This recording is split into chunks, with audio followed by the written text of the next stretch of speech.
Welcome to Tej education. तो समस्त student हमारे साथ लाइव जुड़ चुके हैं। आज हम काफ़ी लेट हो चुके हैं, लेकिन हम आप लोगों के लिए आज फिर से जीएस का महत्वपूर्ण डोज लेकर आए हैं। बड़े ही शानदार प्रश्न रहेंगे इस पूरी की पूरी क्लास में मेरे बंधुओं। तो सभी लोग एक बार शेयर कर दीजिएगा। अगर कोई रह गया हो तो लाइव क्लास रहती है रात 8 बजे। और जीके का ब्रह्मास्त्र हम फिर से लेकर आए हैं। धांसू प्रश्न इस पूरे के पूरे पेपर में रहेंगे। पूरा का पूरा जो तो आज हमने क्लास में ले रहे हैं चलिएगा। अगर आप कंप्लीट टेस्ट सीरीज ज्वाइन करना चाहते हैं तो आप परीक्षा ऐप डाउनलोड कर लें और परीक्षा ऐप पर तेज 50 कूपन कोड लगाइएगा और आपको क्या है 50% की छूट मिलेगी तेज एजुकेशन के छात्रों को कि तेज 50 कूपन कोड लगाने पर। सबसे पहला प्रश्न है आज कि जब एक राज्य में राष्ट्रपति शासन होता है तो उस राज्य के बजट पारित करने की जो शक्ति होती है वह किसके साथ टिकी हुई है। उस राज्य के बजट पारित की शक्ति किसके साथ टिकी हुई है, बताइएगा।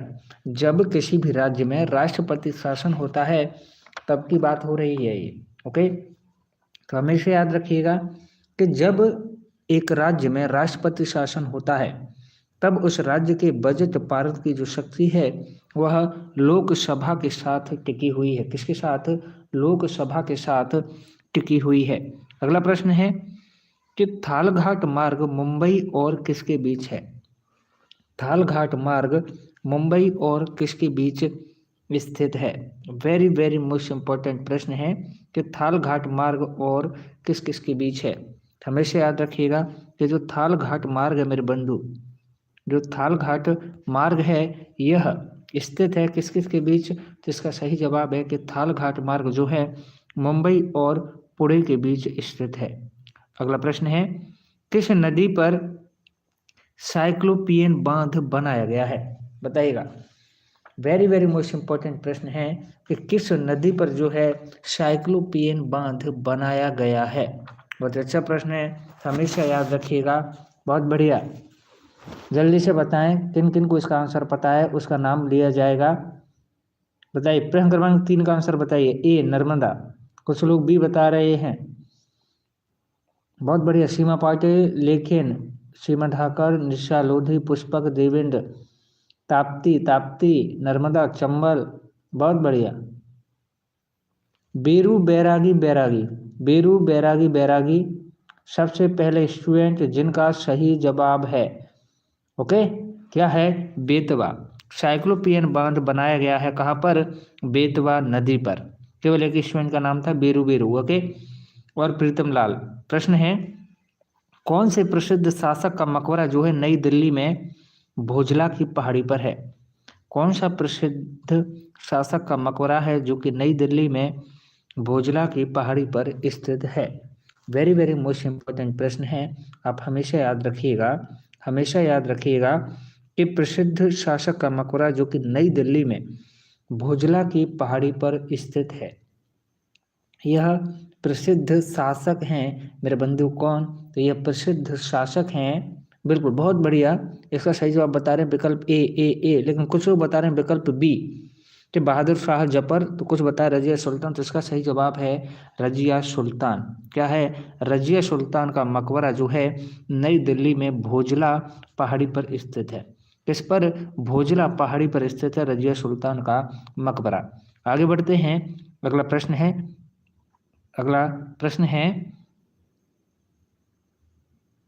कौन सा संचलन सिक्का महाराणा प्रताप की 475वीं जयंती पर जारी किया गया।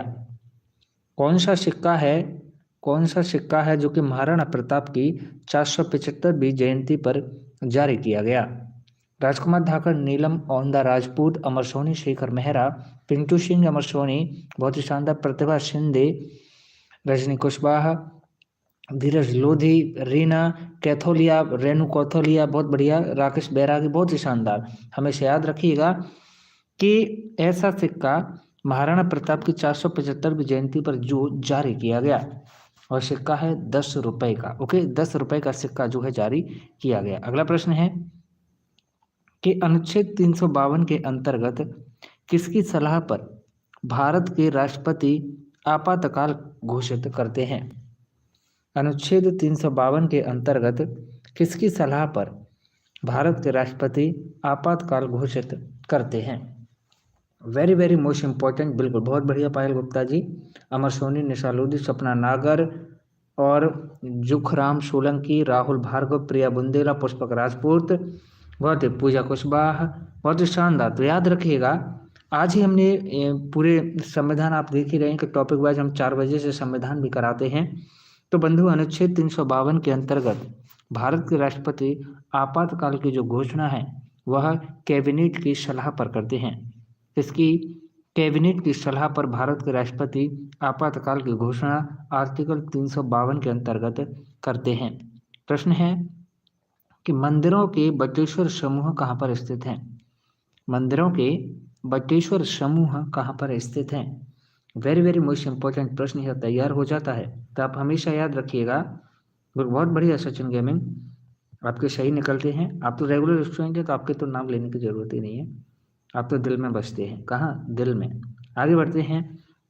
तो मंदिरों के जो बटेश्वर समूह हैं वे कहाँ पर हैं? तो बंधु मंदिरों के बटेश्वर समूह स्थित हैं मुरैना जिले में। कहाँ पर हैं?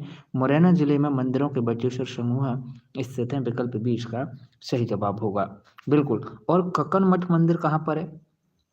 कक्कन मठ मंदिर कहाँ पर है बताइएगा। तो भैया याद रखिएगा मेरे बंधु कि जो कक्कन मठ मंदिर हैं ये भी कहाँ पर है? मुरैना में है। और मुरैना में क्या है? मुरैना में पहाड़गढ़ का किला। क्या? पहाड़गढ़ का किला।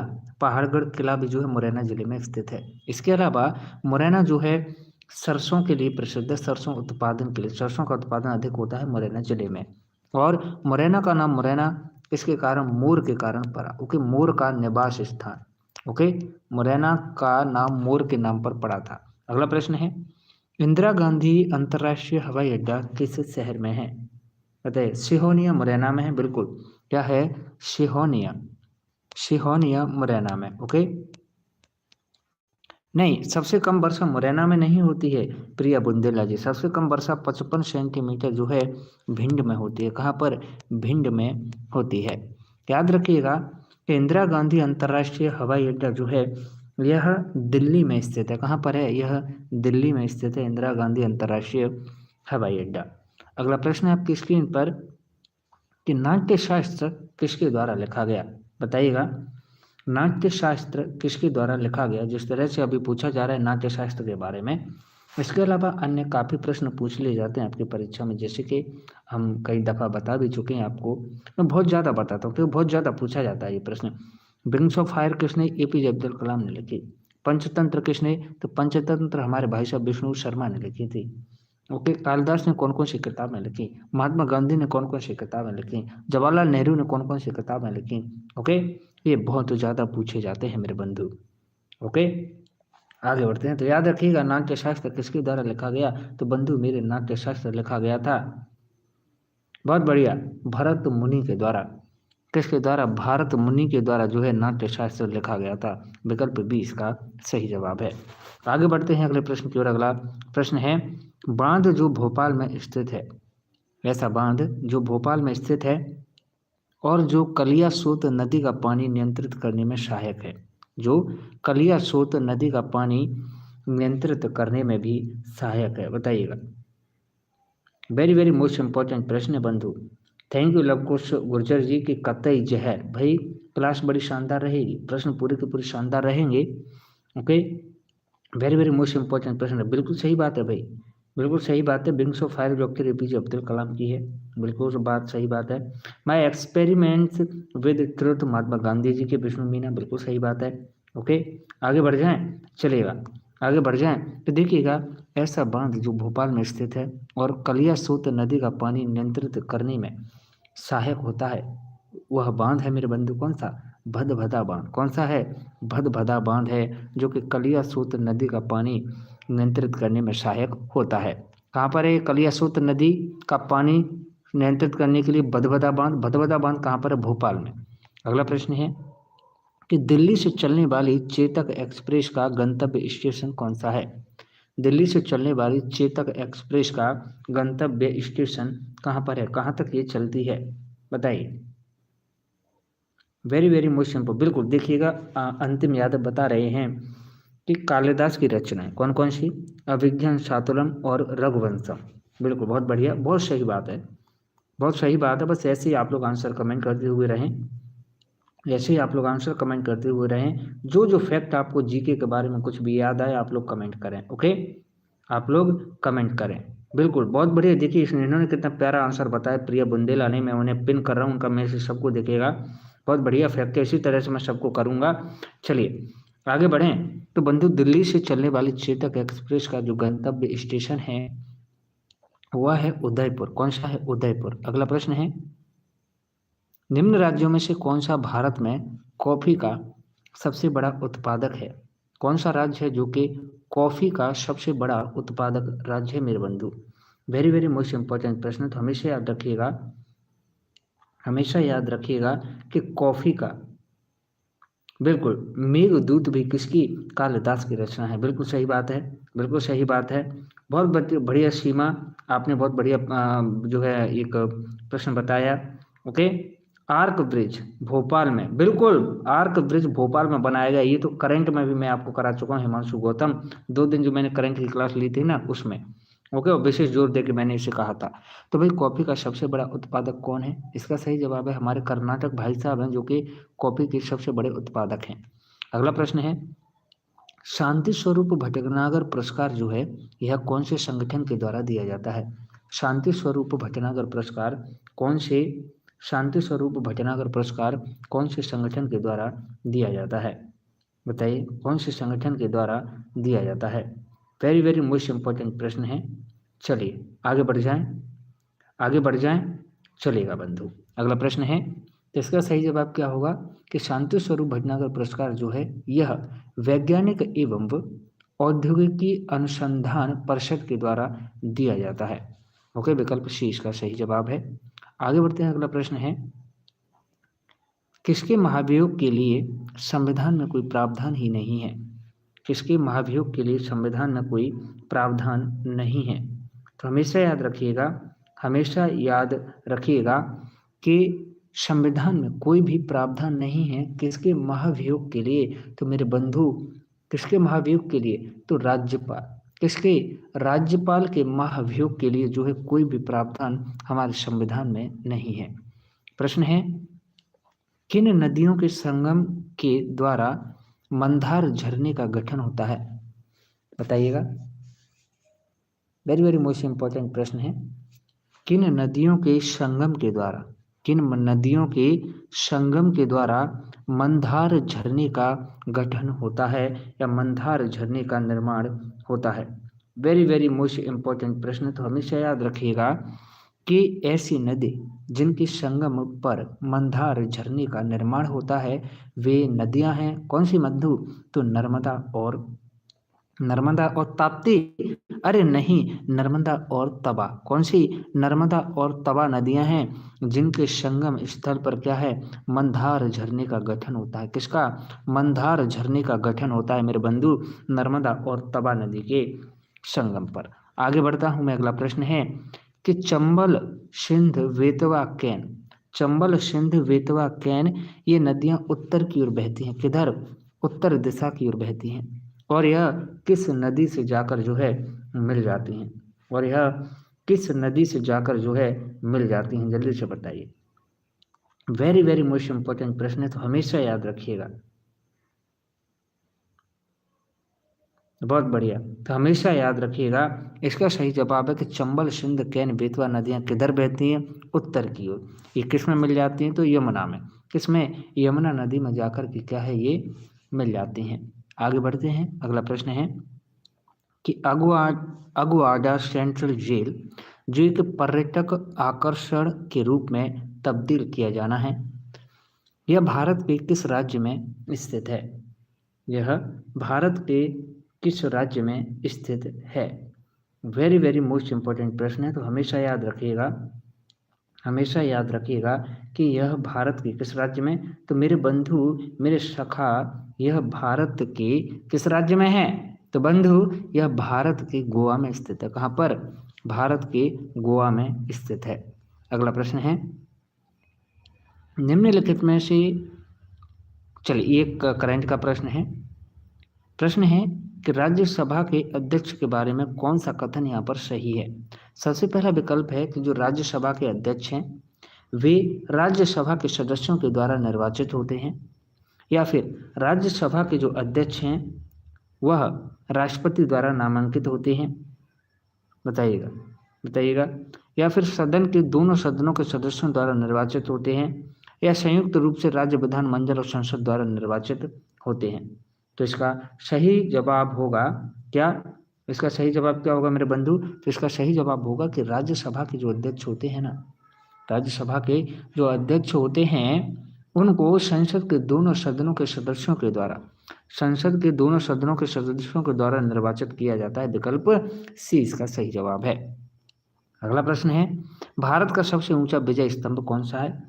जया सिंह गहरबार गुजरात की जीवन रेखा नर्मदा को नहीं बल मध्य प्रदेश की जीवन रेखा, हमारे मध्य प्रदेश की जीवन रेखा क्या है? हमारे किसको कहा जाता है? हमारे नर्मदा नदी को मध्य प्रदेश की जीवन रेखा कहा जाता है। ओके। एशिया की सबसे बड़ी जिला अदालत भोपाल में है। किसने बताया?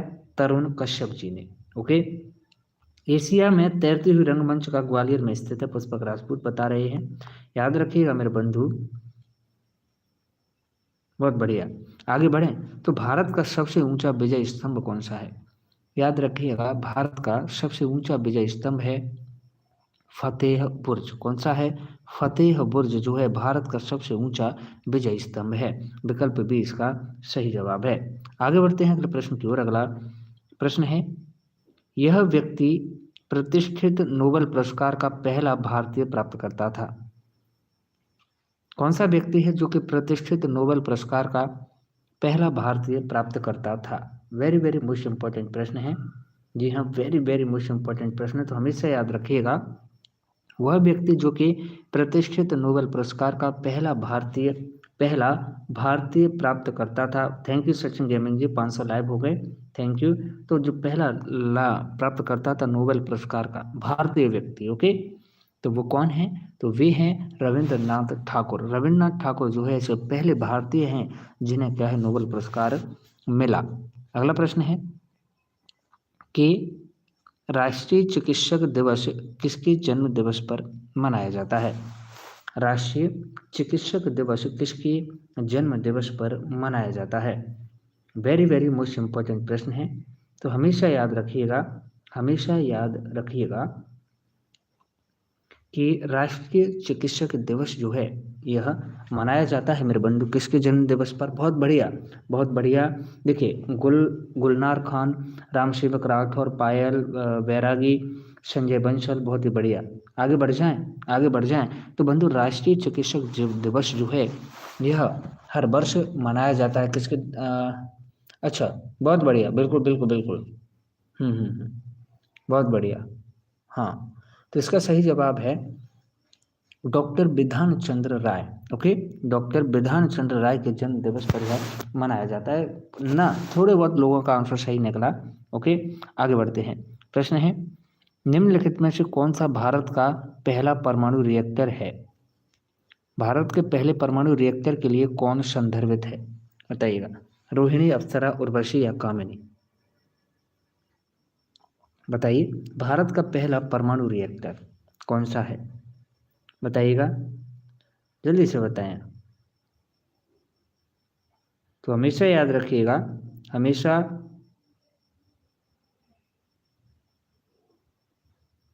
बहुत बढ़िया। आगे बढ़ जाएं, चलिए आगे बढ़ते हैं। बहुत बढ़िया हिमांशु, आपका हमने बहुत बढ़िया फैक्ट। तो भारत का पहला परमाणु रिएक्टर है अप्सरा। अगला प्रश्न है, देखिए, भारत का पहला परमाणु रिएक्टर अप्सरा है। प्रश्न है कि भारत का दक्षिणतम बिंदु कौन सा है? भारत का दक्षिणतम बिंदु इनमें से कौन सा है? वेरी वेरी मोस्ट इंपॉर्टेंट प्रश्न है, वेरी वेरी मोस्ट इंपॉर्टेंट प्रश्न है। प्रमोद तोमर, आपका भी हम कमेंट देख रहे हैं। ओके, शायद आपका फेसबुक पर भी रिक्वेस्ट आया था प्रमोद तोमर। आगे बढ़ते हैं। हमेशा याद रखिएगा कि भारत का जो दक्षिणतम बिंदु है यह कौन सा है? इंदिरा पॉइंट। ओके, विकल्प बी इसका सही जवाब है। अगला प्रश्न है, मोहम्मद बिन तुगलक ने दिल्ली सल्तनत की राजधानी को कहाँ स्थानांतरित किया था? मोहम्मद बिन तुगलक ने दिल्ली सल्तनत की राजधानी को कहाँ पर स्थानांतरित किया था? वेरी वेरी मोस्ट इंपॉर्टेंट प्रश्न है। तो हमेशा याद रखिएगा कि मोहम्मद बिन तुगलक कौन? मोहम्मद बिन तुगलक ने दिल्ली सल्तनत की राजधानी को मोहम्मद बिन तुगलक ने दिल्ली सल्तनत की राजधानी को स्थापित किया था मेरे बंधु। कहाँ पर? तो इन्होंने दिल्ली सल्तनत की राजधानी को स्थानांतरित किया था। कहाँ? दिल्ली से देवगिरी। कहाँ पर? कहाँ पर किया था? जल्दी से बताओ, जल्दी से बताओ। बहुत बढ़िया, बहुत बढ़िया।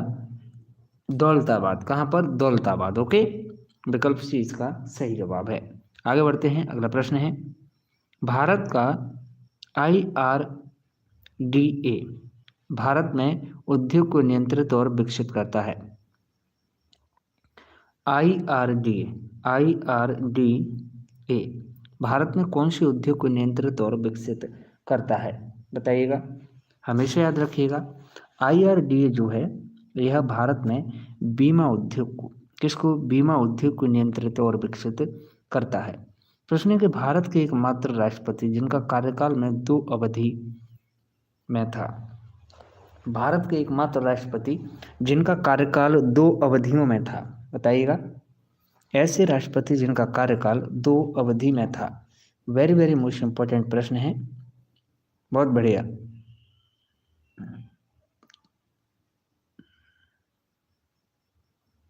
बिल्कुल बिल्कुल, बहुत बढ़िया, बहुत ही सही। तो इसका सही जवाब है डॉक्टर राजेंद्र प्रसाद। ओके, ये लंबे समय तक भारत के राष्ट्रपति रहे। अगला प्रश्न है,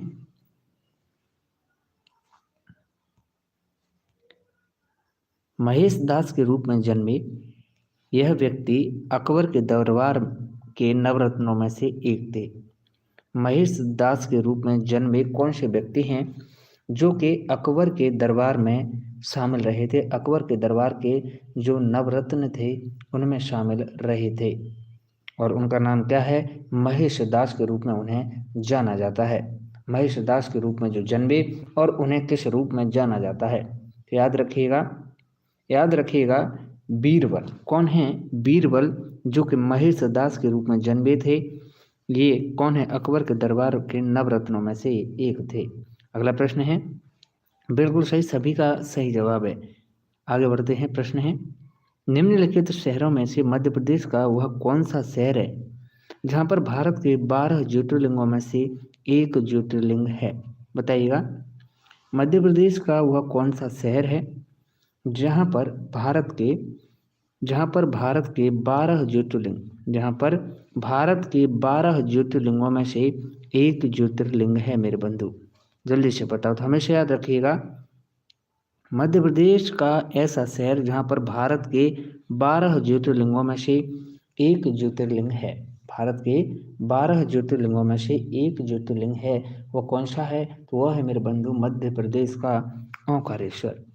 कौन है? मध्य प्रदेश का ओंकारेश्वर। अगला प्रश्न है, खजुराहो के मंदिर किससे निर्मित हैं? खजुराहो के मंदिर किससे निर्मित हैं?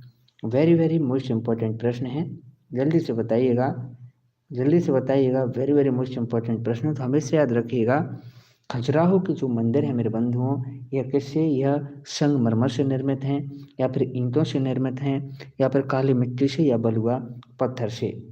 बताइएगा।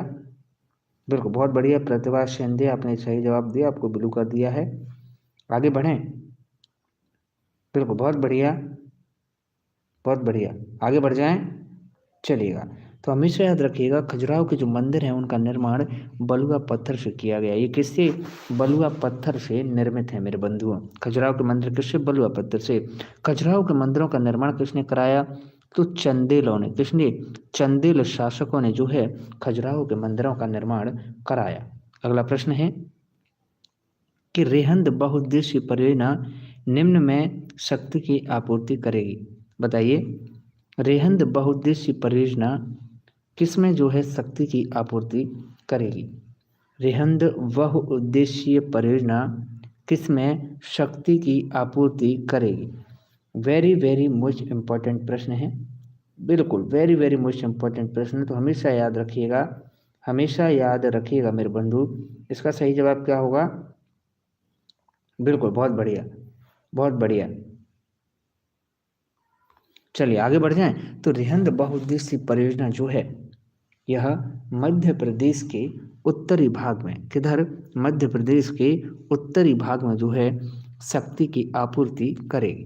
अगला प्रश्न है कि भारतीय पुरातत्व सर्वेक्षण की कौन सी शाखा देश के विभिन्न भागों में उद्यानों का अनुरक्षण करती है?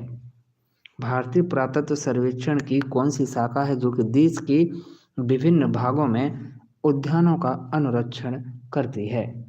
वेरी वेरी मोस्ट इम्पोर्टेंट प्रश्न है। तो इसका सही जवाब होगा कि भारतीय पुरातत्व सर्वेक्षण की बागवानी शाखा, कौन सी? बागवानी शाखा है, बागवानी शाखा है जो कि देश के विभिन्न भागों में उद्यानों का क्या है? अनुरक्षण करती है। प्रश्न है कि मतंगेश्वर मंदिर कहाँ पर स्थित है? कौन सा? मतंगेश्वर मंदिर कहाँ पर स्थित है? वेरी वेरी मोस्ट इम्पोर्टेंट प्रश्न है। एक बार सभी लोग क्लास को लाइक कर दें, बोलिएगा हर हर महादेव, और कर दो लाइक, और जल्दी से भैया इसे शेयर भी कर दो, ओके, अपने मित्रों के साथ। काफ़ी कम लोग आज लाइव आए हैं। हमेशा याद रखिएगा कि जो मतंगेश्वर मंदिर है ये कहाँ पर है? यह खजुराहो में स्थित है। कहाँ पर है मेरे भैया जी? यह खजुराहो में स्थित है मतंगेश्वर मंदिर। याद कर लो, खजुराहो में मतंगेश्वर मंदिर। खजुराहो का निर्माण चंदेल शासकों के द्वारा, और खजुराहो के जो मंदिर है उन किससे उसका निर्माण हुआ है? तो बलुआ पत्थरों से। किससे? बलुआ पत्थरों से जो है खजुराहो के मंदिरों का निर्माण हुआ है। अगला प्रश्न है कि भारत के सभी बंदरगाहों का 48% कुल यातायात के कितने बंदरगाहों पर दर्ज किया गया है? बताइएगा। भारत के सभी बंदरगाहों का 48% कुल यातायात के कितने बंदरगाहों पर दर्ज किया गया है? वेरी वेरी मोस्ट इम्पोर्टेंट प्रश्न है, तो हमेशा याद रखिएगा, हमेशा याद रखिएगा कि भारत के सभी बंदरगाहों का 48% जो है यह कुल यातायात गुजरात के बंदरगाहों पर, कहाँ पर? गुजरात के बंदरगाहों पर दर्ज किया गया। अगला प्रश्न है संविधान सभा के लिए संवैधानिक सलाहकार कौन था? संविधान सभा के लिए संवैधानिक सलाहकार कौन था? वेरी वेरी मोस्ट इम्पोर्टेंट प्रश्न है जो आपकी परीक्षा के लिए तैयार हो जाता है। तो याद रखिएगा कि संविधान सभा के लिए संवैधानिक सलाहकार कौन था मेरे बंधु? तो ये थे VN राव। कौन? VN राव जो है संविधान सभा के लिए संवैधानिक सलाहकार के तौर पर काम कर रहे थे। प्रश्न है निम्न में से कौन सा भारतीय संसदीय प्रणाली के संदर्भ में सबसे कम श्रेणी के समान होता है? भारतीय संसदीय प्रणाली के संदर्भ में सबसे कम श्रेणी के समान होता है। वेरी वेरी मोस्ट इम्पोर्टेंट प्रश्न, हमेशा याद रखिएगा कि इसका सही जवाब है उपमंत्रियों के विकल्प सी इसका सही जवाब है। अगला प्रश्न है कि राष्ट्रमंडल जिम्नास्टिक में पदक जीतने वाली पहली भारतीय महिला कौन है? ये प्रश्न तो भैया बहुत ही विशेष बन जाता है, बहुत ही खास बन जाता है। बिल्कुल सही बात है अमर सोनी कि मध्य प्रदेश में हाई कोर्ट की स्थापना कब? 1956 में जबलपुर में हुई थी। मध्य प्रदेश के हाई कोर्ट की स्थापना 1956 में जबलपुर में हुई थी। बहुत ही शानदार फैक्ट। आगे बढ़ जाएं, आगे बढ़ जाएं, चलिएगा, बहुत बढ़िया। चलिए अगला प्रश्न है कि पहली भारतीय महिला जिन्होंने राष्ट्रमंडल जिम्नास्टिक में पदक जीता उन महिला का नाम है दीपा कर्माकर। ओके, तो दीपा कर्माकर को अभी क्या है DSP बना दिया है। अगला प्रश्न है आंध्र प्रदेश सरकार ने शायद, ओके, प्रश्न है कि मध्य प्रदेश राज्य में पहली निजी क्षेत्र की जल विद्युत परियोजना कौन सी है? मध्य प्रदेश में पहली निजी क्षेत्र की जल विद्युत परियोजना कौन सी है? प्राइवेट, ओके, निजी क्षेत्र की जल विद्युत परियोजना बताइए। बहुत ही बढ़िया, आगे बढ़ें। चलिए अगला प्रश्न है, अगला प्रश्न है आपकी स्क्रीन पर। तो इसका सही जवाब क्या होगा मेरे बंधु?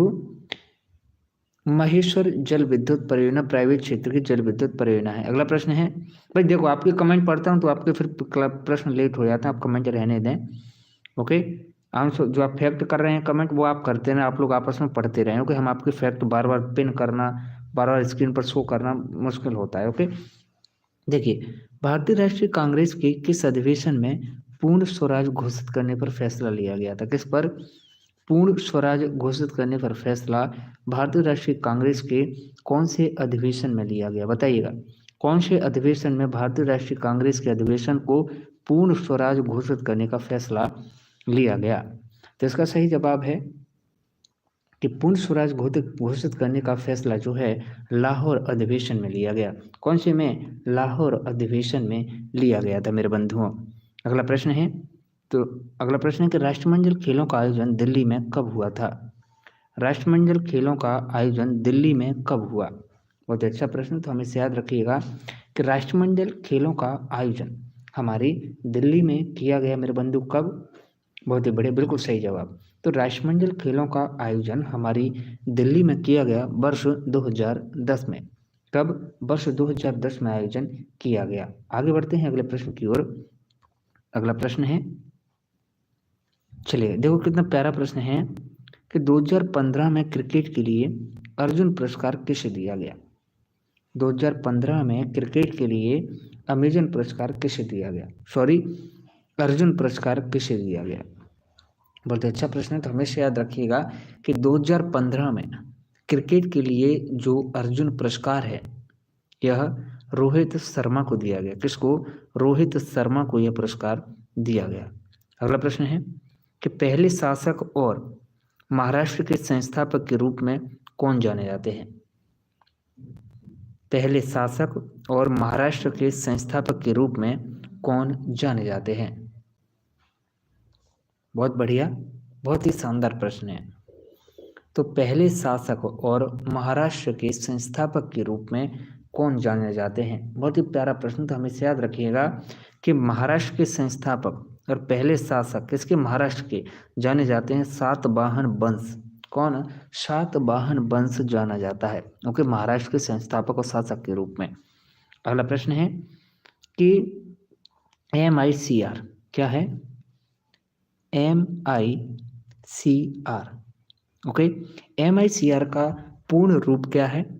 एक तकनीक जो कि मशीनों को पढ़ सकने और इस प्रक्रिया को जांच करने की अनुमति देता है।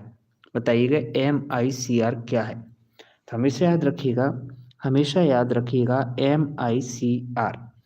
MICR का अर्थ होता है, MICR का अर्थ होता है मेरे बंधु क्या?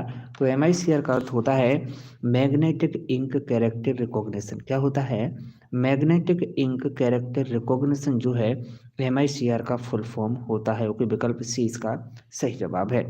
आगे बढ़ते हैं, अगला प्रश्न है, अगला प्रश्न है कि चंद्रा बांध है जो 2002 में कमीशन प्राप्त हुआ, ये कहाँ पर है? ये कौन सी नदी पर है चंद्रा बांध? बताइएगा, चंद्रा बांध कौन सी नदी पर है मेरे बंधु? बोलिएगा एक बार जय महाकाल और कर दो भैया जी वीडियो को लाइक। बोलिएगा जय महाकाल, हर हर महादेव। हमेशा याद रखिएगा कि जो चंद्रा बांध है ना, चंद्रा बांध, यह कौन सी नदी पर है? तो बंधु यह ताप्ती नदी पर है। कौन सी? ताप्ती नदी पर जो है चंद्रा बांध स्थित है। अगला प्रश्न है कि ETF किस में प्रयोग किया जाता है? ETF किस में प्रयोग किया जाता है? वेरी वेरी मोस्ट इंपॉर्टेंट प्रश्न है, तो हमेशा याद रखिएगा, हमेशा याद रखिएगा कि ETF प्रयोग किया जाता है मेरे बंधु किस में? यह विमान में प्रयोग किया जाता है। प्रश्न है कि नियंत्रक एवं महालेखा परीक्षक किसके द्वारा नियुक्त किए जाते हैं? बताएं, नियंत्रक एवं महालेखा परीक्षक किसके द्वारा जो है नियुक्त किए जाते हैं? बताइएगा, वेरी वेरी मोस्ट इंपॉर्टेंट प्रश्न है, तो हमेशा याद रखिएगा कि नियंत्रक और महालेखा परीक्षक, नियंत्रक और महालेखा परीक्षक जो है नियुक्त किए जाते हैं किसके द्वारा? तो राष्ट्रपति जी के द्वारा ये नियुक्त किए जाते हैं और राष्ट्रपति ही हैं जो कि किसी भी मुख्य न्यायाधीश को क्या है, शपथ दिलाते हैं। अगला सुप्रीम कोर्ट के न्यायाधीश को शपथ दिलाते हैं। प्रश्न है, चित्रकूट झरना कौन सी नदी पर निर्मित किया गया? चित्रकूट झरना कौन सी नदी पर निर्मित किया गया, बताएं। बहुत बढ़िया, चित्रकूट झरने की बात हो रही है, जल्दी से बताएं।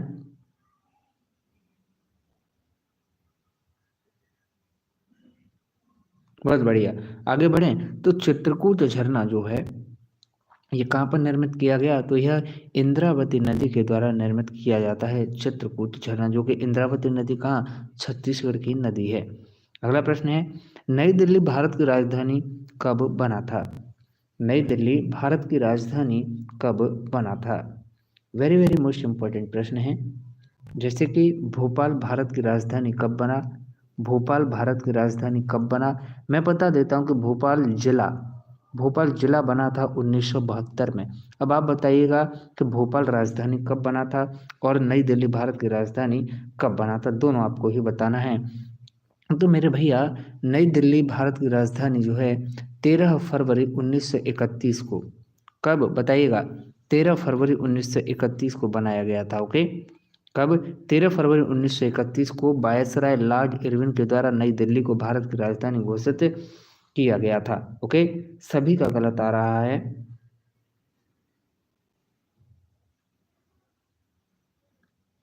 बताइए, आगे बढ़ते हैं। अगला प्रश्न है, एक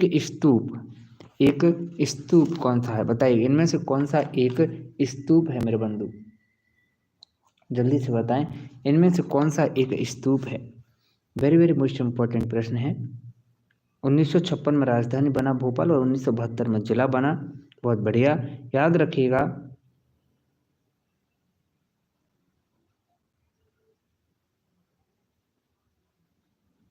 आगे बढ़ते हैं अगले प्रश्न की ओर। अगला प्रश्न है कि एक स्तूप इनमें से कौन सा है? जिसका सही जवाब है, एक स्तूप है इनमें से कौन सा मेरे बंधु? जिसका सही जवाब है, बहुत बढ़िया, बौद्ध अवशेष। ओके, आगे बढ़ते हैं। अगला प्रश्न है, भारत के दो मौसमी हवाओं अर्थात उत्तर पूर्वी वर्षा ऋतु और दक्षिण पश्चिमी वर्षा ऋतु को क्रमशः किस रूप में जाना जाता है? तो याद रखिएगा कि उत्तरी पूर्वी वर्षा ऋतु और दक्षिण पश्चिमी वर्षा ऋतु को क्रमशः जाना जाता है शीतकालीन वर्षा ऋतु और गर्मियों की वर्षा ऋतु के नाम से। अगला प्रश्न है कि निम्न में से कौन सा जानवर अंडे नहीं देता है? निम्न में से कौन सा जानवर है जो कि अंडे नहीं देता है? याद रखिएगा, इनमें से अंडे नहीं देता है मेरे बंधु कौन? बिल्कुल, बहुत बढ़िया। तो इसका सही जवाब होगा कि चमगादड़ जो है अंडे नहीं देता है। ओके, अगला प्रश्न है, अकबर का जन्म कब हुआ? अकबर का जन्म कब हुआ? पहले भी मैं आपको ये प्रश्न रटा चुका हूँ कि मेरे भैया अकबर का जन्म कब? 1542 में हुआ। कब हुआ? 1542 में जो है हमारे अकबर जी का जन्म हुआ।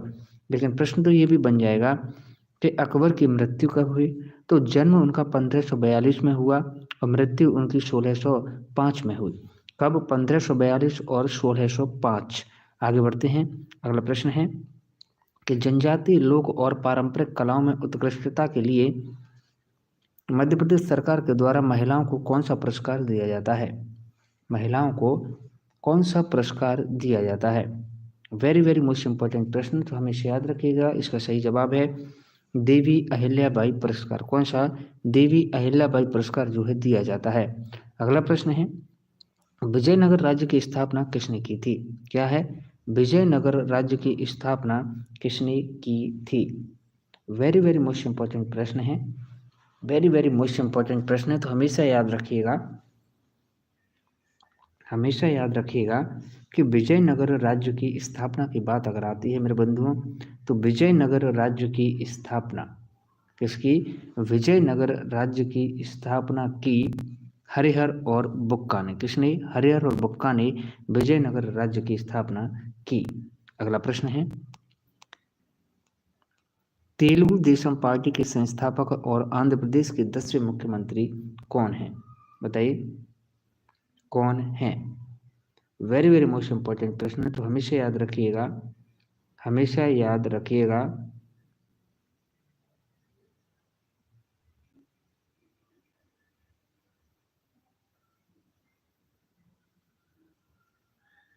चलिएगा, किसी को परेशानी हो रही हो शायद, किसी ने लिखा था शायद किसी को अगर समस्या हो रही तो माफी चाहूंगा, हमसे बोला नहीं जा रहा। ओके, आगे बढ़ते हैं। तो तेलुगु देशम पार्टी के संस्थापक और आंध्र प्रदेश के 10वें मुख्यमंत्री कौन थे? तो इसका सही जवाब है मेरे बंधु विकल्प सी, एन.टी. रामाराव। अगला प्रश्न है कि 2011 में राजीव गांधी खेल रत्न पुरस्कार किसने प्राप्त किया? बताएं, 2011 में राजीव गांधी खेल रत्न पुरस्कार किसने प्राप्त किया?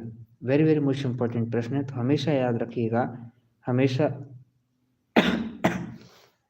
हमेशा याद रखिएगा। इसका सही जवाब क्या है? यह पुरस्कार जो है गगन नारंग को मिला। अगला प्रश्न है, कुतुबुद्दीन ऐबक किस राजवंश से संबंध रखते हैं? कुतुबुद्दीन ऐबक किस राजवंश से संबंध रखते हैं? और कुतुबुद्दीन ऐबक ने ही क्या है, कुतुब मीनार की जो है क्या है, कुतुब मीनार की शुरुआत की थी। ओके, बनवाना, नींव रखी थी। ओके, और कुतुबुद्दीन ऐबक संबंधित हैं सेबक राजवंश से, जो है ये संबंध रखते हैं। किससे? सेबक राजवंश से कुतुबुद्दीन ऐबक संबंध रखते हैं। प्रश्न है कि धर्मशास्त्र किसने लिखा? जी हाँ, धर्मशास्त्र किसने लिखा? वेरी वेरी मोस्ट इंपॉर्टेंट प्रश्न है कि धर्मशास्त्र किसने लिखा?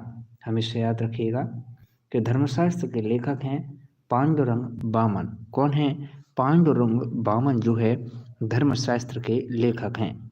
अगला प्रश्न है, राष्ट्रीय अलंकरण समारोह कहाँ पर आयोजित किया जाता है? राष्ट्रीय अलंकरण समारोह कहाँ पर आयोजित किया जाता है? वेरी वेरी मोस्ट इंपॉर्टेंट प्रश्न है, तो हमेशा याद रखिएगा कि जो राष्ट्रीय अलंकरण समारोह है यह भोपाल में आयोजित किया जाता है। कहाँ पर? भोपाल में आयोजित किया जाता है। ओके, कहाँ पर? भोपाल में आयोजित किया जाता है। आगे बढ़ें, आगे बढ़ें, चलिए अगला प्रश्न है कि बांध संजय सरोवर और सारा के बीच आम बात क्या है? दोनों बांधों के बीच में आम बात क्या है? बताओ, जल्दी से बताओ। वेरी वेरी मोस्ट इंपॉर्टेंट प्रश्न है, तो हमेशा याद रखिएगा, हमेशा याद रखिएगा। बताएं इसका सही जवाब क्या होगा? तो संजय सरोवर और सारा के बीच आम बात क्या है? तो बंधु ये दोनों के दोनों ही क्या है? वैनगंगा नदी पर है। दोनों के दोनों कहाँ? वैनगंगा नदी पर हैं। आगे बढ़ते हैं, अगला प्रश्न है, शून्य सिद्धांत किसने दिया था? शून्य सिद्धांत किसने दिया था? बताइए, शून्य सिद्धांत किसने दिया था? वेरी वेरी मोस्ट इंपॉर्टेंट प्रश्न है, तो हमेशा याद रखिएगा कि शून्य सिद्धांत की बात अगर की जाए तो मेरे बंधु शून्य सिद्धांत जो है आर्यभट्ट ने दिया था। किसने? आर्यभट्ट ने शून्य सिद्धांत दिया था। अगला प्रश्न है, बामन मंदिर कहाँ पर स्थित है? क्या है? बामन मंदिर कहाँ पर स्थित है? वेरी वेरी मोस्ट इंपॉर्टेंट प्रश्न है, तो हमेशा याद रखिएगा, हमेशा याद रखिएगा कि जो बामन मंदिर है, जो बामन मंदिर है मेरे बंधु, यह कहाँ पर है? हमेशा याद रखें, बामन मंदिर हमारा कहाँ पर है? खजुराहो में है। ओके, वो खजुराहो किसके द्वारा? चंदेल शासकों के द्वारा निर्मित किया गया था खजुराहो की मंदिर। खजुराहो के मंदिर जो है वे बलुआ पत्थर से बने हुए हैं। किससे? बलुआ पत्थर से बने हुए हैं खजुराहो के मंदिर। और खजुराहो में क्या है? बामन मंदिर भी स्थित है। प्रश्न है कि निम्नलिखित राज्यों में से किसमें रेलवे स्टेशन नहीं है?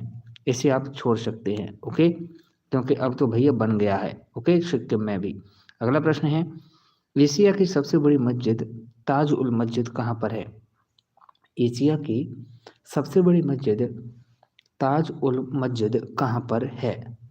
बहुत अच्छा प्रश्न है, बहुत ही अच्छा प्रश्न है,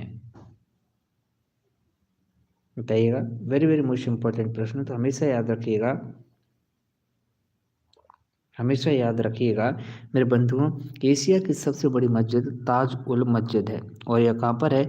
यह भोपाल में स्थित है, ताज उल मस्जिद। आगे बढ़ते हैं। अगला प्रश्न है कि भारत के 13वें नंबर के राष्ट्रपति कौन? भारत के 13वें नंबर के राष्ट्रपति कौन बने? बताइएगा। भारत के 13वें नंबर के राष्ट्रपति कौन बने? वेरी वेरी मोस्ट इंपॉर्टेंट प्रश्न है। बहुत बढ़िया, बहुत ही शानदार, बिल्कुल सही, सभी का सही है। बिल्कुल, तो भारत के 13वें नंबर के राष्ट्रपति बने हमारे प्रणब मुखर्जी। अगला प्रश्न है कि गांधार की राजधानी कौन सी है? गांधार की राजधानी कौन सी हुआ करती थी? बताइए, गांधार की राजधानी कौन सी हुआ करती थी? बताएं। बिल्कुल, बहुत बढ़िया। तो इसका सही जवाब क्या होगा मेरे बंधु? गांधार की राजधानी क्या हुआ करती थी? तो इसका सही जवाब है कि गांधार की राजधानी हुआ करती थी मेरे बंधु, कौन सी? बिल्कुल, बहुत बढ़िया। तो गांधार की राजधानी तक्षशिला हुआ करती थी। कौन सी? तक्षशिला जो है गांधार की राजधानी हुआ करती थी। प्रश्न है कि द्रविड़ पार्टी के पहले ऐसे सदस्य कौन थे जो तमिलनाडु के मुख्यमंत्री बने?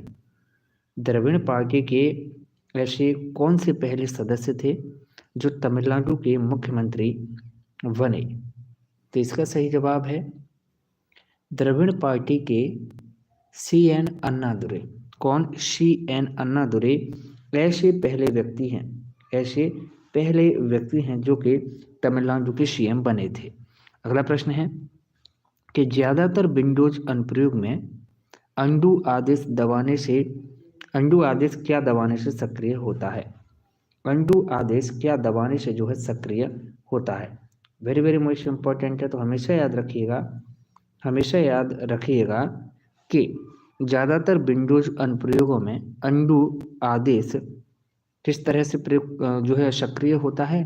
तो अंडू आदेश मेरे बंधु सक्रिय होता है बिल्कुल कंट्रोल जेड कमांड को दबाने से। ओके, किसे? कंट्रोल जेड कमांड को दबाने से कंप्यूटर में। ओके, अगला प्रश्न है कि मध्य प्रदेश सरकार ने उन लोगों के लिए जो महिलाओं के खिलाफ हिंसा को रोकने का कार्य कर रहे हैं 2015 में एक नए पुरस्कार की घोषणा की थी, उस पुरस्कार का नाम क्या है? पुरस्कार का किनको ये पुरस्कार दिया जाता है? जो महिलाओं की हिंसा के, महिलाओं के खिलाफ हो रही हिंसा को रोकने के लिए क्या है कार्य करते हैं। ओके, उसको यह पुरस्कार दिया जाता है। तो 2015 में यह पुरस्कार स्थापित किया गया था। ओके, और इस पुरस्कार का नाम है अरुणा शानबाग पुरस्कार। ओके, अरुणा शानबाग पुरस्कार महिलाओं के खिलाफ हिंसा को रोकने के लिए जो कार्य करता है उसे दिया जाता है। प्रश्न है कि नर्मदा और ताप्ती नदियां पश्चिम की ओर बहती हैं और किसमें शामिल हो जाती हैं? नर्मदा और ताप्ती नदियां पश्चिम की ओर बहती हैं और ये किसमें शामिल हो जाती हैं? बहुत ही अच्छा प्रश्न है। तो हमेशा याद रखिएगा कि नर्मदा और ताप्ती नदियां जो हैं ये पश्चिम की ओर बहती हैं और यह आगे बहती हुई किसमें? अरब सागर में गिर जाती हैं। किसमें? यह अरब सागर में गिर जाती हैं। ओके मेरे बंधुओं, विकल्प सी इसका सही जवाब है। अगला प्रश्न है, हमेशा याद रखें कि ये नदियां क्या है? एस्चुरी का निर्माण करती हैं, नर्मदा और ताप्ती। आगे बढ़ते हैं। INS चक्र और INS अरिहंत दोनों के दोनों क्या है? INS चक्र और INS अरिहंत ये दोनों के दोनों क्या है? तो बंधु INS चक्र और INS अरिहंत ये दोनों के दोनों क्या है? पनडुब्बियां हैं। अगला प्रश्न है, इनमें से कौन सा भारत की नदी प्रणालियों का वर्गीकरण नहीं है? इनमें से कौन सा भारत की नदी प्रणालियों का वर्गीकरण नहीं है? वेरी वेरी मोस्ट इंपॉर्टेंट प्रश्न है। तो हमेशा याद रखिएगा, हमेशा याद रखिएगा कि भारत की नदी प्रणालियों का वर्गीकरण इनमें से नहीं है। वह कौन सा है? जल्दी से बताएं। वेरी वेरी मोस्ट इंपॉर्टेंट प्रश्न है। तो इसका सही जवाब होगा कि भारत की नदी प्रणालियों का वर्गीकरण नहीं है तटीय नदियां। ओके, अगला प्रश्न है, केवल एक टीम का खेल कौन सा है जिसमें भारत ने कभी एक ओलंपिक स्वर्ण पदक जीता है? जिसमें भारत ने क्या है? ओलंपिक स्वर्ण पदक जीता है, बताइएगा। तो बंधु इसका सही जवाब है क्या? विकल्प सी, हॉकी। अगला प्रश्न है, देखिए एक फैक्ट याद रखें कि जो पोंग बांध है यह हरियाणा, पंजाब, राजस्थान राज्यों का संयुक्त समूह है, पोंग बांध। अगला प्रश्न है, मौलिक अधिकारों को संविधान के कौन से हिस्से में शामिल किया गया है? अरे बंधु, आज शाम को 4 बजे जो मैंने क्लास ली थी ना संविधान की, उसमें हमने मौलिक अधिकार और नागरिकता इस पर ही चर्चा की थी। ओके, मौलिक अधिकार और नागरिकता से संबंधित जितने प्रश्न आपकी परीक्षा के लिए महत्वपूर्ण है, पुलिस के लिए, वो पूरे प्रश्न आज शाम 4 बजे हमने कर लिए हैं। ओके जी, माधुरी जी तबीयत ठीक नहीं है, गले में दर्द हो रहा है, बोल नहीं सके, 4-5 घंटे लगातार बोलना पड़ता है और चिल्ला चिल्ला कर, तो अब बहुत ज़्यादा दर्द हो रहा है, बिल्कुल पूरे मुंह में छाले हो रहे हैं। चलिए आगे बढ़ते हैं। तो मौलिक अधिकारों को संविधान के कौन से हिस्से में शामिल किया गया? तो इसका सही जवाब है मेरे बंधु क्या? बिल्कुल, बहुत बढ़िया, इसका सही जवाब विकल्प सी, भाग 3। ओके, आगे बढ़ते हैं। अगला प्रश्न है, भारत के राज्यों में से कौन भगवान के अपने उपदेश के रूप में जाना जाता है? भगवान के अपने उपदेश के रूप में जाना जाता है, बताइएगा। वेरी वेरी मोस्ट इम्पोर्टेंट है कि भगवान के अपने देश के रूप में कौन से राज्य को जाना जाता है? बताएं बताएं भाई, मैसेज आने की क्या बात है, बस कभी 8 बजे चालू होती है तो कभी अगर थोड़ी लेट हो गई तो बस 8-5 8-10 आपको आना चाहिए। तो भगवान के अपने देश के रूप में जाना जाता है कौन से राज्य को? तो इसका सही जवाब क्या होगा मेरे बंधु? बिल्कुल जल्दी से आंसर बताएं। इसका सही जवाब है केरल। ओके, अगला प्रश्न है, निम्नलिखित, केरल को क्या है, मसालों की रानी भी कहा जाता है। निम्नलिखित क्षेत्रों में से किस क्षेत्र में कैलाश सत्यार्थी ने नोबेल पुरस्कार प्राप्त किया? तो कैलाश सत्यार्थी को नोबेल पुरस्कार जो है 2014 में जो है दिया गया। कब? 2014 में जो है इन्हें नोबेल पुरस्कार दिया गया, और इन्हें यह नोबेल पुरस्कार बचपन बचाओ आंदोलन के लिए दिया गया था, अर्थात यह पुरस्कार जो है शांति के क्षेत्र में दिया गया था, अर्थात यह पुरस्कार किसके? शांति के क्षेत्र में दिया गया था। आगे बढ़ते हैं। प्रश्न है, और इन्हें यह मलाला यूसुफजई के साथ जो है संयुक्त रूप से पुरस्कार दिया गया था। प्रश्न है कि सविनय अवज्ञा आंदोलन किसके द्वारा शुरू किया गया था? सविनय अवज्ञा आंदोलन किसके द्वारा शुरू किया गया था? वेरी वेरी अच्छा प्रश्न है, वेरी वेरी अच्छा प्रश्न है कि सविनय अवज्ञा आंदोलन किसके द्वारा शुरू किया गया था? बताएं, हमेशा याद रखिएगा मेरे बंधु, हमेशा याद रखिएगा, बहुत बढ़िया। कैलाश सत्यार्थी जिन्हें नोबेल पुरस्कार मिला था शांति के लिए, कहाँ से थे? विदिशा से। ओके, बिल्कुल सही बात है, बिल्कुल सही बात है। तो हमेशा याद रखिएगा, हमेशा याद रखिएगा।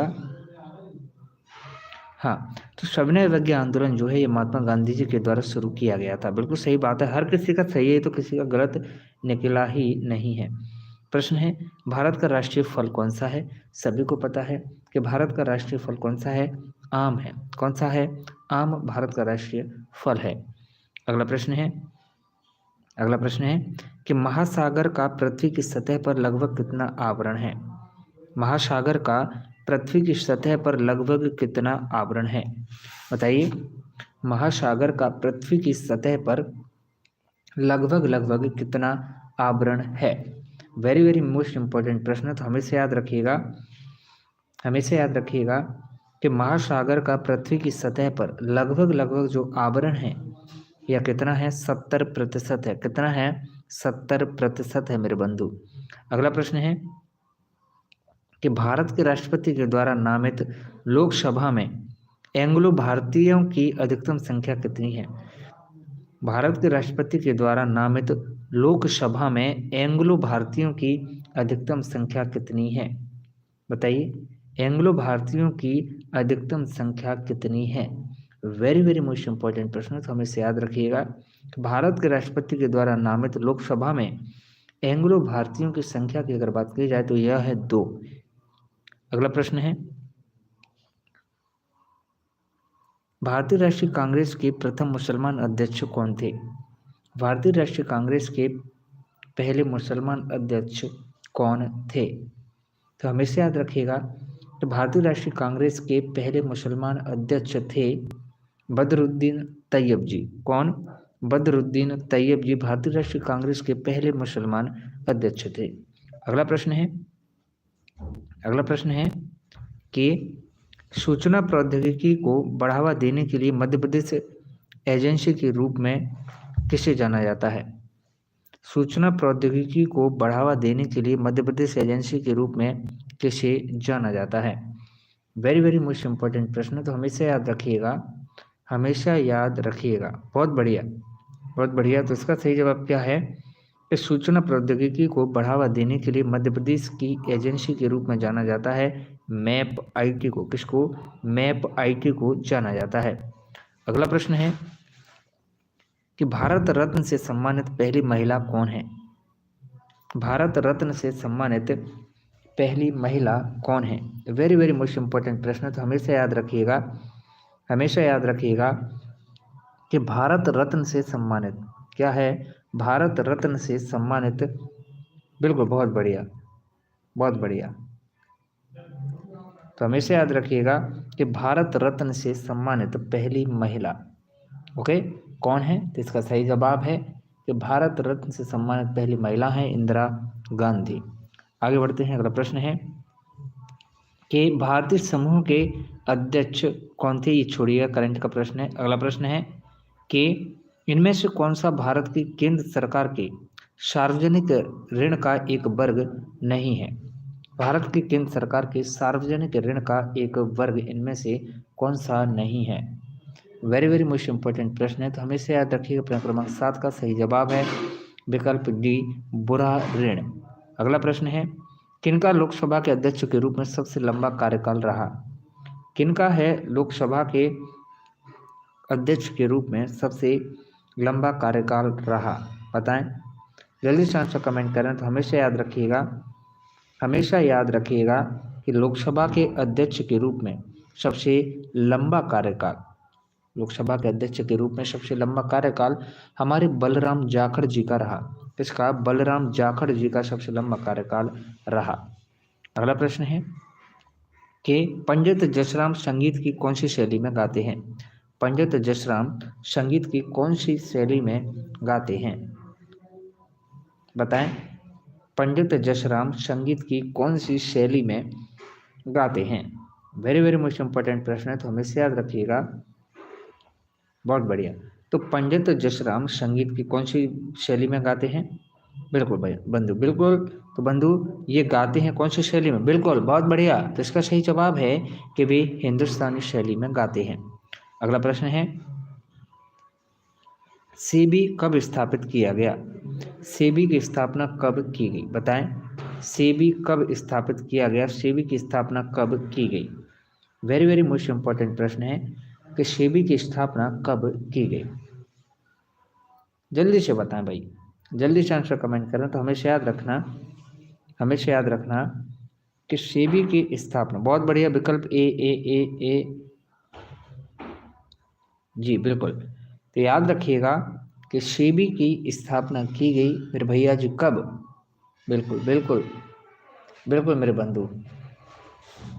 हाँ, तो सेबी की स्थापना जो है 12 अप्रैल 1992 को हुई थी। कब? 12 अप्रैल 1992 को सेबी की स्थापना हुई थी। ओके, आगे बढ़ते हैं। इसका मुख्यालय कहाँ है? तो सेबी का मुख्यालय जो है मुंबई में है। अगला प्रश्न है, अगला प्रश्न है, अगला प्रश्न है कि मोरारजी देसाई के बाद भारत के प्रधानमंत्री कौन बने? मोरारजी देसाई के बाद भारत के प्रधानमंत्री कौन बने? जल्दी से बताएं। मोरारजी देसाई के बाद भारत के प्रधानमंत्री कौन बने? वेरी वेरी मोस्ट इंपॉर्टेंट प्रश्न है, तो हमेशा याद रखिएगा, हमेशा याद रखिएगा कि मोरारजी देसाई के बाद, ओके, क्या है? मोरारजी देसाई के बाद भारत के जो प्रधानमंत्री बने मेरे बंधु, वह कौन? चौधरी चरण सिंह बने थे। कौन? चौधरी चरण सिंह बने थे। अगला प्रश्न है असम किसके रूप में भी जाना जाता है? असम किसके रूप में भी जाना जाता है? वेरी वेरी मोस्ट इंपॉर्टेंट प्रश्न, तो हमेशा याद रखिएगा, हमेशा याद रखिएगा कि असम और किस रूप में जाना जाता है? बिल्कुल, बहुत बढ़िया। तो बंधु मेरे, असम को जाना जाता है किस रूप में? असम को पत्थरों के शहर के रूप में जाना जाता है। किसको? असम को पत्थरों के शहर के रूप में जाना जाता है। अगला प्रश्न है, कर्नाटका में लिंगायत आंदोलन किसने शुरू किया? बहुत बढ़िया, जल्दी से बताएं। कर्नाटका में लिंगायत आंदोलन किसने शुरू किया? कर्नाटका में लिंगायत आंदोलन किसने शुरू किया? वेरी वेरी मोस्ट इंपॉर्टेंट प्रश्न है कि कर्नाटका में लिंगायत आंदोलन शुरू किया किसने भाई? बसवन्ना ने। किसने? बसवन्ना ने जो है लिंगायत आंदोलन शुरू किया। अगला प्रश्न है, मध्य प्रदेश की सबसे ऊंची चोटी कौन सी है? मध्य प्रदेश की सबसे ऊंची चोटी कौन सी है? वेरी वेरी मोस्ट इंपॉर्टेंट प्रश्न तैयार हो जाता है। तो हमेशा याद रखिएगा कि मध्य प्रदेश की जो सबसे ऊंची चोटी है वह है धूपगढ़ की चोटी। कौन सी? धूपगढ़ की चोटी जो है मध्य प्रदेश की सबसे ऊंची चोटी है। अगला प्रश्न है कि सीता खरदी पर पूर्व ऐतिहासिक चित्रित रॉक आश्रय कहाँ पर स्थित है? बताइएगा। सीता खरदी पर पूर्व ऐतिहासिक चित्रित रॉक आश्रय कहाँ पर स्थित है? वेरी वेरी मोस्ट इंपॉर्टेंट, बिल्कुल सीमा धाकड़ को 1350 मीटर धूपगढ़ की चोटी मध्य प्रदेश की सबसे ऊंची चोटी है। बिल्कुल। तो बंधु इसका सही जवाब क्या होगा? सीता खरदी पर पूर्व ऐतिहासिक चित्रित रॉक आश्रय स्थित कहाँ पर है? तो यह भानपुर में स्थित है। कहाँ पर? भानपुर में स्थित है। ओके जी। गंगा की घाटी बिल्कुल नीची है। बिल्कुल। कौन सी? नर्मदा सोन घाटी निचला क्षेत्र है। ओके। अगला प्रश्न है, कालिदास अकादमी कहाँ पर स्थित है? कालिदास अकादमी कहाँ पर स्थित है? जल्दी से बताओ। कालिदास अकादमी कहाँ पर स्थित है? वेरी वेरी मोस्ट इंपॉर्टेंट प्रश्न। तो हमेशा याद रखिएगा, हमेशा याद रखिएगा मेरे बंधु कि कालिदास अकादमी जो है कहाँ पर है? बिल्कुल, बहुत बढ़िया, सभी का सही है। तो कालिदास अकादमी उज्जैन में। कहाँ पर? उज्जैन में कालिदास अकादमी स्थित है। आगे बढ़ें। अगला प्रश्न है कि भारतीय संविधान किसके द्वारा तैयार किया गया? भारतीय संविधान किसके द्वारा तैयार किया गया? वेरी वेरी मोस्ट इंपॉर्टेंट प्रश्न है। तो हमेशा याद रखिएगा, हमेशा याद रखिएगा कि भारतीय संविधान क्या है? भारतीय संविधान मेरे बंधुओं यह तैयार किया गया किसके द्वारा? तो यह तैयार किया गया था संविधान सभा के द्वारा। किसके द्वारा? संविधान सभा के द्वारा भारतीय संविधान को तैयार किया गया। ओके, आगे बढ़ जाएं, आगे बढ़ जाएं। चलिए अगला प्रश्न है, अगला प्रश्न है कि शिवाजी के पुत्र थे, ये शिवाजी के पुत्र थे, बताएं शिवाजी के पुत्र कौन थे? जल्दी से बताओ, शिवाजी के पुत्र कौन थे? वेरी वेरी मोस्ट इंपॉर्टेंट है। तो हमेशा याद रखिएगा, हमेशा याद रखिएगा। बिल्कुल, बहुत बढ़िया। दीपकू राफेल, आप नए हैं, आपका स्वागत है तेज एजुकेशन फैमिली में। हमेशा याद रखिएगा शिवाजी के पुत्र कौन? शिवाजी के पुत्र संभाजी। अगला प्रश्न है कि कौन सा जानवर है जिसे बाघों का डर नहीं है और यह लगभग मध्य प्रदेश के सभी अभ्यारण्यों में और रिजर्व में पाया जाता है? तो बंधु, ऐसा जानवर जिसे बाघों का बिल्कुल भी डर नहीं है और यह मध्य प्रदेश के ज़्यादातर सभी अभ्यारण्यों में, सभी रिजर्व में पाया जाता है, इसका नाम है गौर। क्या है? गौर। अगला प्रश्न है कि सांविधिक प्राधिकरण के रूप में राष्ट्रीय महिला आयोग की स्थापना कब की गई?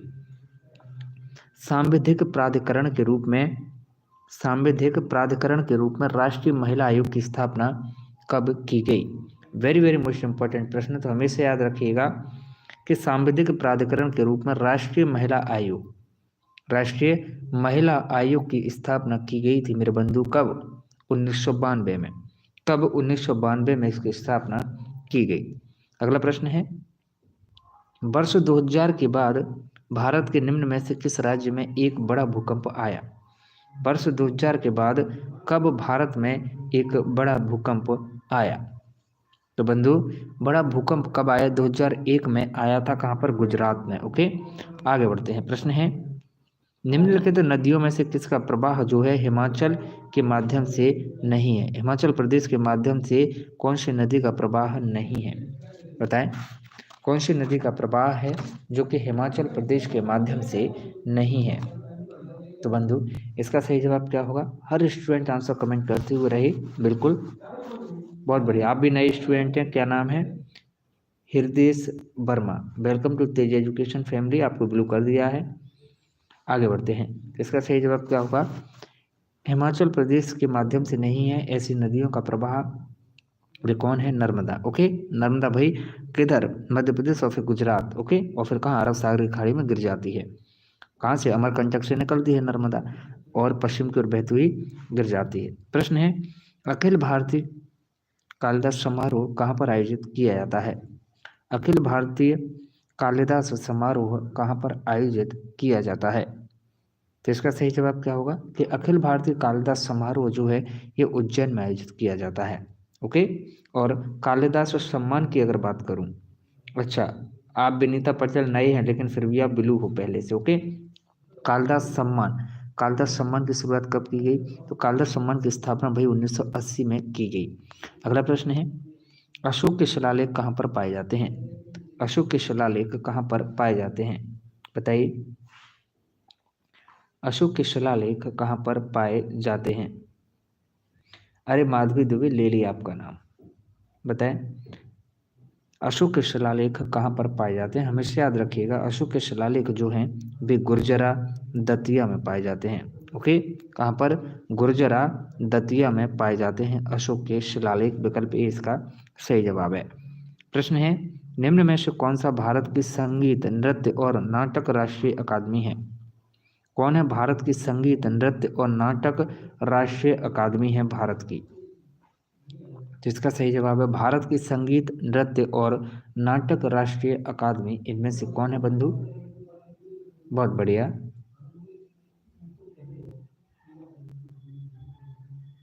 बिल्कुल, बहुत बढ़िया। तो संगीत नाटक अकादमी के विकल्प डी इसका सही जवाब है। आगे बढ़ते हैं, अगला प्रश्न है, और संगीत नाटक अकादमी की स्थापना कब हुई? 1952 में। अगला प्रश्न है, भारत की सबसे ऊंची पत्थर की मूर्ति जैन साधु गोमटेश्वर कहाँ पर है? भारत की सबसे ऊंची पत्थर की मूर्ति जैन साधु गोमटेश्वर कहाँ पर है? तो याद रखिएगा कि गोमटेश्वर कहाँ पर है? तो बंधु यह श्रवण बेलगोला में है। कहाँ पर है? श्रवण बेलगोला में गोमटेश्वर की मूर्ति है। प्रश्न है कि बाबरनामा किसने लिखा? बाबरनामा किसने लिखा? बताइएगा, बाबरनामा किसने लिखा? जल्दी से बताएं, बाबरनामा किसने लिखा? वेरी वेरी मोस्ट इंपॉर्टेंट प्रश्न, तो हमेशा याद रखिएगा कि बाबरनामा किसने लिखा? बहुत बढ़िया, तो भैया बाबरनामा लिखा था बाबर ने। अगला प्रश्न है, ये बाबर की क्या है? आत्मकथा थी। प्रश्न है, यूनानी इस राजा को अमित्रोचातेस अर्थात राजाओं का गुलाम कहते थे। यूनानियों ने कौन से राजा को जो है यूनानियों ने किस राजा को जो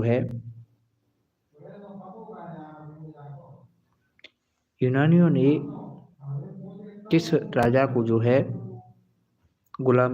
राजाओं का गुलाम कहा था? तो यूनानियों ने राजाओं का गुलाम किसे कहा? तो भैया राजाओं का गुलाम कहा था यूनानियों ने किसको? तो इसका सही जवाब है बिंदुसार को। ओके, आगे बढ़ते हैं। अगला प्रश्न है, रेखा भारत और पाकिस्तान के बीच कौन सी है? भारत और पाकिस्तान के बीच कौन सी रेखा है? बताओ। हमेशा याद रखिएगा कि भारत और पाकिस्तान के बीच रेड क्लिफ रेखा है। कौन सी है? रेड क्लिफ रेखा है, जो कि भारत और पाकिस्तान के बीच है। ओके, आगे बढ़ते हैं। अगला प्रश्न है कि भारत देशांतर का मानक समय यामोत्तर कहाँ से होकर गुजरता है? कौन सी जगह से होकर गुजरता है? बताइएगा। तो इसका सही जवाब है कि भारत का जो मानक यामोत्तर है यह इलाहाबाद से होकर गुजरता है। कहाँ से? इलाहाबाद के निकट नैनी से होकर गुजरता है। ओके, 82.5 डिग्री मानक समय यामोत्तर। अगला प्रश्न है, और मानक समय यामोत्तर 82.5 डिग्री एकमात्र मध्य प्रदेश के सिंगरौली जिले से होकर भी गुजरता है। प्रश्न है कि भारत में मुगल साम्राज्य की स्थापना किसने की? भारत में मुगल साम्राज्य की स्थापना किसने की? वेरी वेरी मोस्ट इंपॉर्टेंट प्रश्न है, हमेशा याद रखिएगा। कि भारत में मुगल साम्राज्य की स्थापना की बाबर ने? किसने की? बाबर ने भारत में मुगल साम्राज्य की स्थापना की। अगला प्रश्न है कि भारतीय जीवन बीमा निगम कब स्थापित किया गया? भारतीय जीवन बीमा निगम कब स्थापित किया गया? वेरी वेरी मोस्ट इंपॉर्टेंट प्रश्न है। तो हमेशा याद रखिएगा कि भारतीय जीवन बीमा निगम स्थापित किया गया वर्ष 1956 में। कब? 1956 में भारतीय जीवन बीमा निगम स्थापित किया गया। अगला प्रश्न है, मुख्य चुनाव आयुक्त किसके द्वारा नियुक्त किया जाता है? मुख्य चुनाव आयुक्त किसके द्वारा नियुक्त किया जाता है? वेरी वेरी मोस्ट इंपॉर्टेंट प्रश्न है।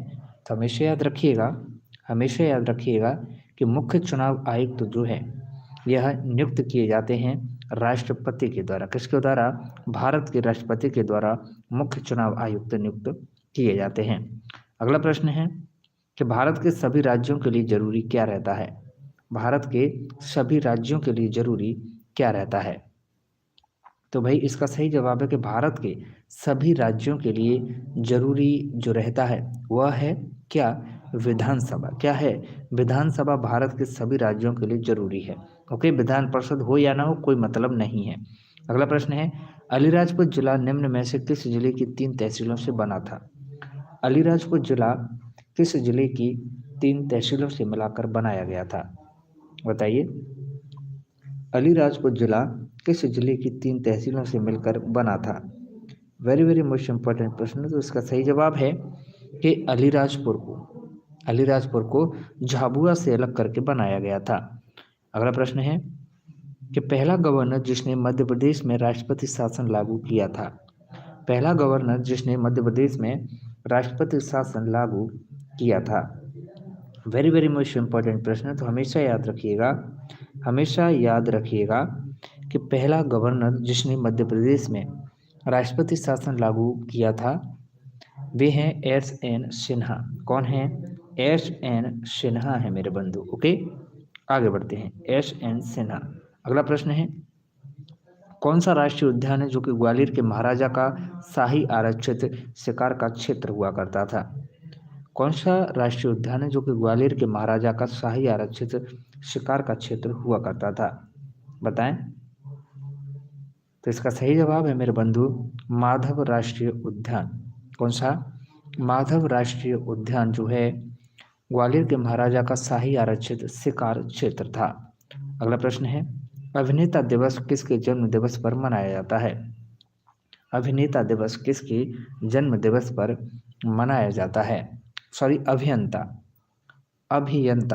अर्थात इंजीनियरिंग दिवस। अभियंता अर्थात इंजीनियर को हिंदी में अभियंता कहते हैं। इंजीनियर को हिंदी में क्या है? अभियंता कहते हैं। तो अभियंता या इंजीनियर दिवस किसके जन्म दिवस पर मनाया जाता है? तो याद रखिएगा एम विश्वेश्वरैया के जन्म दिवस पर। अगला प्रश्न है, इनमें से कौन सा जानवर ऊन नहीं देता है? इनमें से कौन सा जानवर है जो ऊन नहीं देता है? हमेशा याद रखिएगा, ऐसा जानवर जो ऊन नहीं देता है वह है चिंपांजी।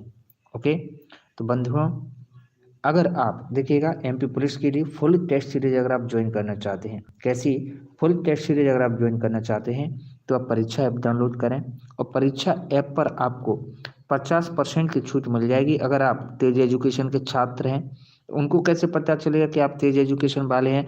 भैया आपको ये कोड लगाना पड़ेगा तेज 50 कोड जैसे ही आप अप्लाई करेंगे ना तो आपको 50% कम हो जाएंगे। ओके, आगे बढ़ जाएं। तो मेरे बंधु बस आपकी क्लास में आज इतने ही प्रश्न। अब आप क्लास को लाइक कर दें, पूरे के पूरे 700 लाइक होने चाहिए। कितने? 700 लाइक होने चाहिए मेरे बंधु, 700 लाइक होने चाहिए, तब तो मैं मानूंगा कि नहीं आप महाकाल के भक्त हैं, ना आप सच्चे हिंदू हैं और एक महाकाल के भक्त की आप क्या है बिल्कुल सहायता कर रहे हैं। ओके, तो बस अभी के अभी ठोको लाइक एक। ओके, जल्दी से ठोको लाइक। ओके, जल्दी से ठोको एक लाइक, पूरे 700 लाइक हो जाने चाहिए। देखते हैं कब तक होंगे 700 लाइक, पूरे के पूरे 700 लाइक हो जाने चाहिए। और सुबह 8 बजे लाइव आइएगा बिल्कुल सही समय पर। ओके, तो भाई लोग जा रहे हैं लेकिन लाइक नहीं कर रहे हैं, ये क्या बात हुई मेरे बंधु? ये क्या बात हुई? सभी को करना है लाइक और इस क्लास को शेयर भी करना है मेरे बंधु। क्या है, इस क्लास को शेयर भी करना है। बोलो जय महाकाल, बोलो जल्दी से जय महाकाल। कमेंट में सब लोग जय महाकाल लिख दो, एक बार कमेंट में लिख दो जय महाकाल, और साथ ही साथ लाइक भी करना है। कमेंट में लिख दो जय महाकाल और साथ ही साथ आपको लाइक भी करना है। जी हाँ, कमेंट में लिख दो जय महाकाल और साथ ही साथ आपको लाइक भी करना है, लाइक भी करना है जल्दी से, थोड़ा सा और, बस थोड़ा सा और। देखते हैं कितना है दम हमारे भोलेनाथ में, कितना है दम आपके बाजुओं में। जल्दी से लाइक करो मेरे बंधु, जल्दी से फास्ट लाइक, फास्ट फास्ट। 44 हो गए, 44 हो गए, बस थोड़ी दूर 46 हो गए, केवल 2 लोगों ने किया। जल्दी से लिखो जय महाकाल, जय हिंद, जय भारत, जय महाकाल। जय हिंद, जय भारत, जय महाकाल। करंट अफेयर कराएंगे परीक्षा के पहले 8 दिन, हम करंट अफेयर कराएंगे। अभी जहाँ से पढ़ रहे हो वहाँ से पढ़ लो, ओके, कोई बात नहीं। करंट अफेयर सब भूल जाते हैं, ओके, इसलिए हम 8 दिन पहले ही आपको करंट अफेयर कराएंगे। ऐसा करंट अफेयर कराएं, करंट अफेयर भूल जाते हैं, ओके, पूरा अपडेटेड कराएंगे। जल्दी से लाइक भाई, पूरे 700 लाइक होने चाहिए, पूरे 700 लाइक। चलेगा, तो मिलते हैं सुबह 8 बजे। मैंने आपके भरोसे छोड़ दिया, पूरा विश्वास है आप लोग पूरे 700 लाइक करके ही जाओगे, ओके। चलेगा, जय हिंद, जय भारत, जय महाकाल।